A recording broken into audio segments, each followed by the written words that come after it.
We're with Assemblyman Reed Gusciora in his office in Trenton, and we'd like to talk about a couple of issues. One is marriage equality. You've recently made the announcement that you've changed your position from no referendum to a referendum. Can you explain why?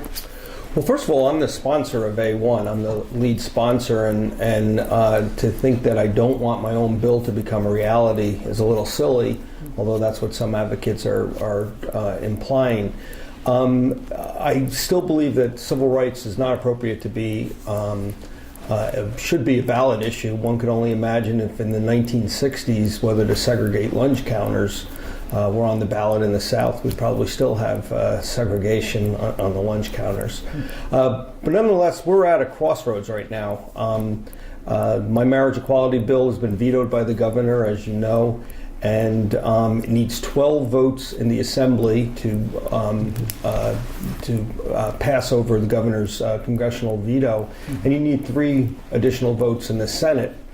It's highly unlikely that any Republicans in a gubernatorial election year to take on arguably the most important Republican in the nation, and as well as the possible standard bearer in 2016.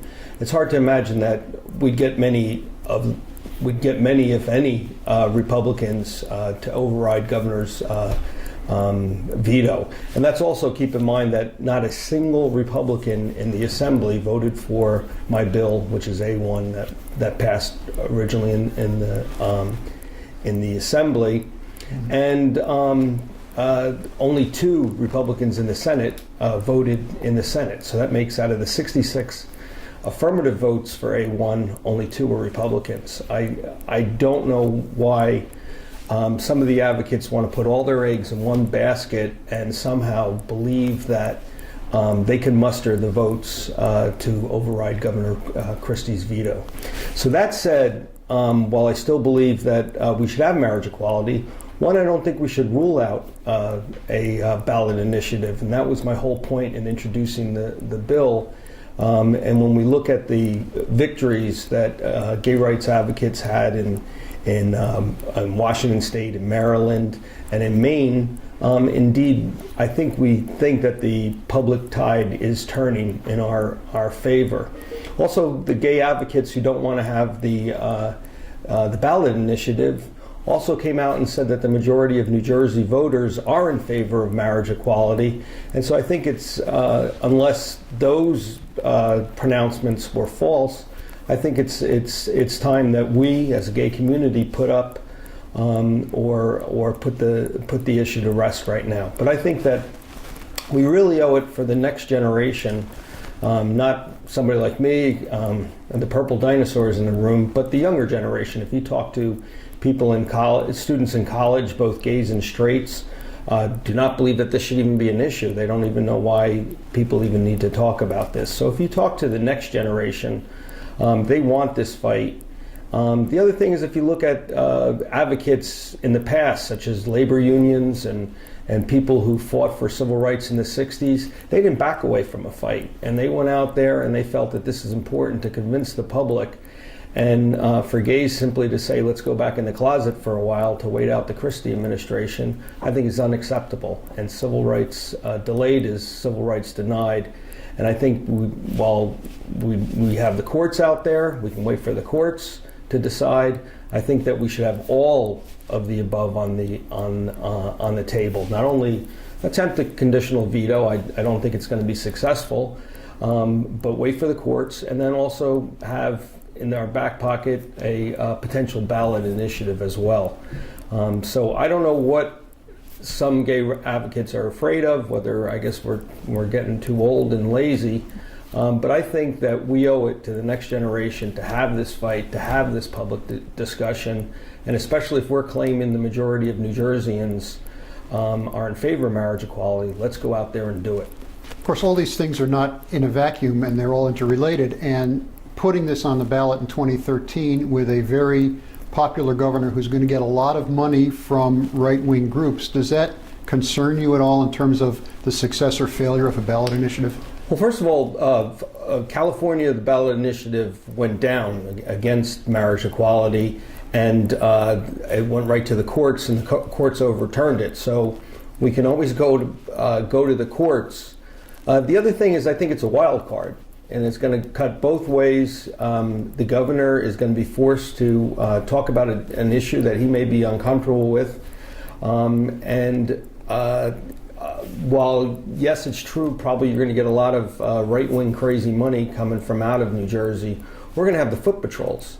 We're going to have we're having an opportunity to have a collaboration with young people in college who normally don't get involved in the political process.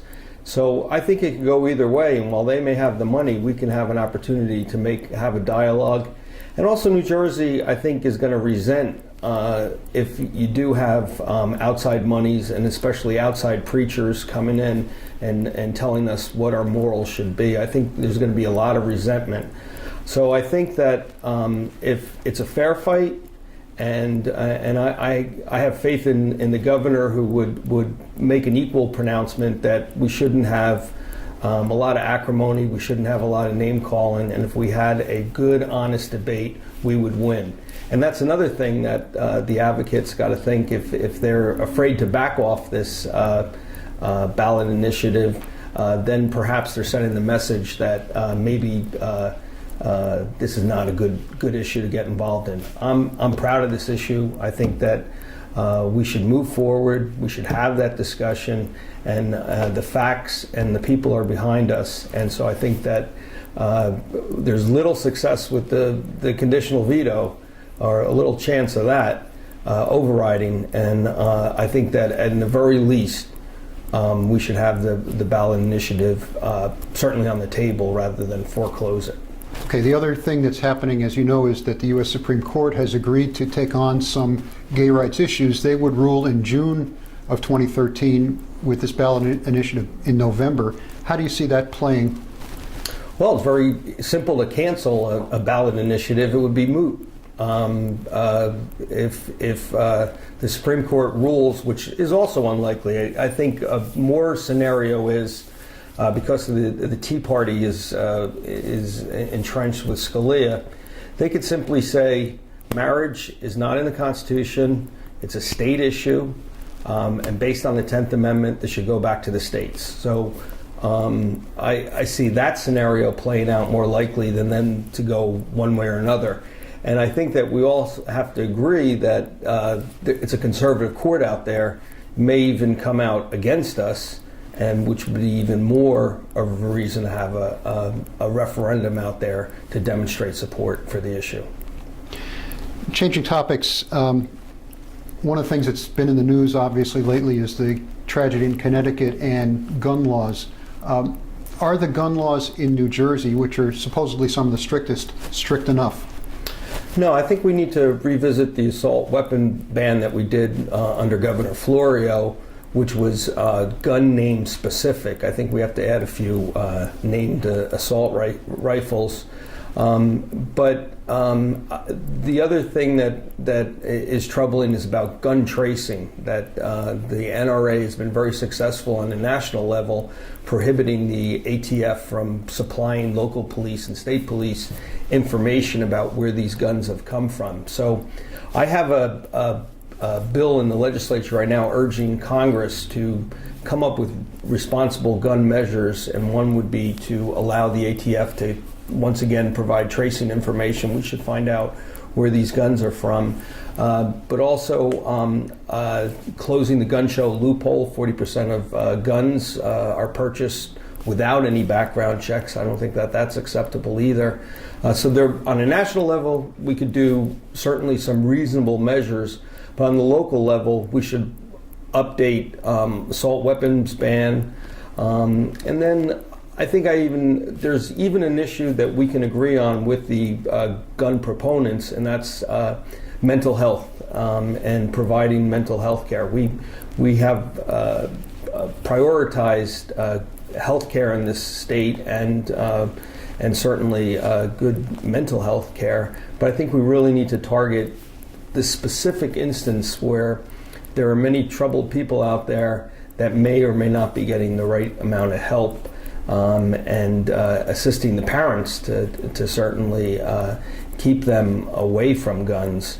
It's incredible that the shooter in Connecticut was allowed to be in a household that had guns in it, and that the mother even purchased these assault weapons. I'm kind of at a loss as that as well. But I think we really need to tackle the mental health aspect as well as the gun control aspect as well.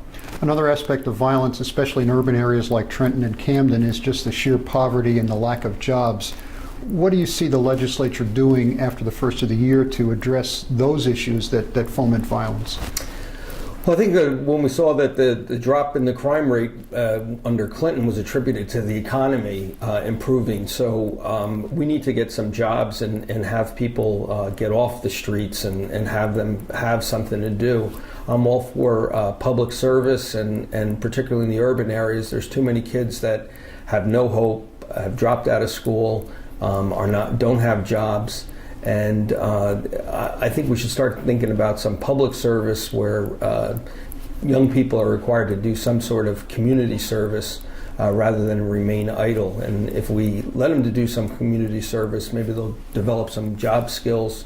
But I think a lot of the crime issues could be addressed with improvements to the economy. We need to work on that. But we also need to give the kids, particularly in the urban areas, some hope, some future, and some activity to take them off the streets. Assemblyman, thank you for speaking with us.